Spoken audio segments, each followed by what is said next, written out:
माने चिंतक और विचारक हैं। डॉक्टर साहब, आपका बहुत स्वागत और धन्यवाद हमारे साथ जुड़ने के लिए।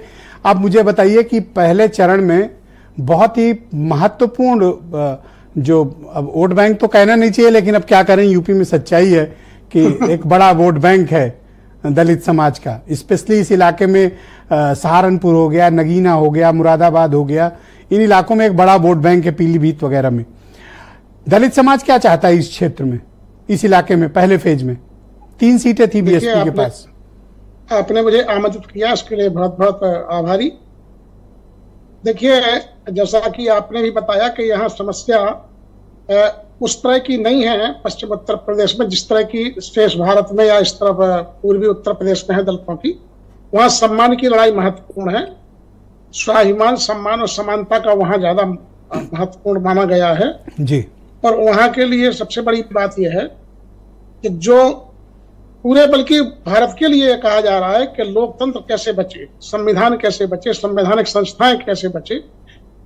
मजदूरी करके पेट तो दलित भर लेता है, उसके लिए है कि यदि संविधान बचा रहेगा। आप बताइए, संविधान को दरकिनार करके हर चीज हो रही है, नारा दिया जा रहा है मेरा परिवार, अब परिवार के ही लोगों की हत्या हो रही है।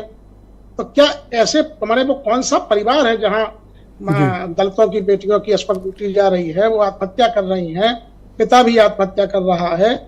और परिवार ऐसा कौन सा, एक कैसा परिवार है जिसमें 80 करोड़ लोग उस परिवार में सरकार पर डिपेंड हैं, तो जो उनकी रोटी के लिए मोहताज हैं, और कुछ लोग अरबों खरबों में खेल रहे हैं। सर, इस क्षेत्र से दलित समाज के एक उभरते हुए नेता चंद्रशेखर आजाद भी चुनाव लड़ रहे हैं।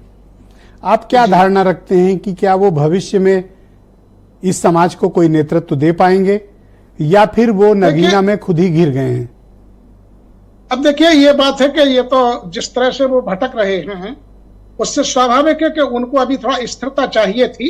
यद्यपि युवा उनसे जुड़ रहा था और जुड़ने को तैयार भी है, लेकिन बहुत जल्दी में लगते हैं वो। अभी उन्हें ठहर करके दलितों के बीच में काम करना चाहिए था, और दलितों में काम करने अपना जो विश्वास जो बढ़ा रहे थे धीरे धीरे, उस विश्वास को पुख्ता करना चाहिए था।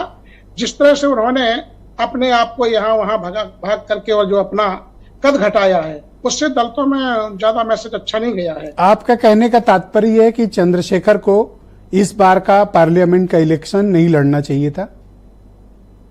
नहीं, काम करना चाहिए था, या उनको सम्मानजनक स्थिति जहां मिलती। हम देख रहे हैं किस तरह से उनका सम्मान हो रहा है, हम सभी जान रहे हैं दलित भाई। इस बार बीएसपी अलायंस में नहीं है, बीएसपी अकेले लड़ रही है।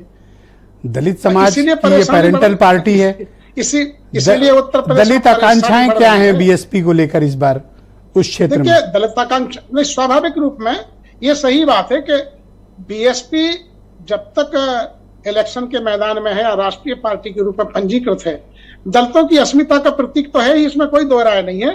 हाँ, ये सही बात है कि जब जब बीएसपी का कद बढ़ता है, दलितों का सम्मान बढ़ता है, हर राजनीतिक दल उनको सम्मान की दृष्टि से देखता है और उनके साथ अच्छा व्यवहार करने की कोशिश करता है। लेकिन तो इस बार कोई मुकाबला दे पाएंगी मायावती, क्योंकि 3-3 सीटें उनके पास रही हैं सर? नहीं, मुकाबला तो होगा ही, ये तो सही बात है। इसलिए कि कमिटेड वोट है वो तो जाएगा ही, लेकिन सबसे बड़ी बात यह है कि यदि बीएसपी कमजोर होती है तो मूवमेंट कमजोर होता है, लोकतांत्रिक जो कमजोर करने वाली तक। शुक्रिया सर, मेरे साथ जुड़े रहिएगा, हम इस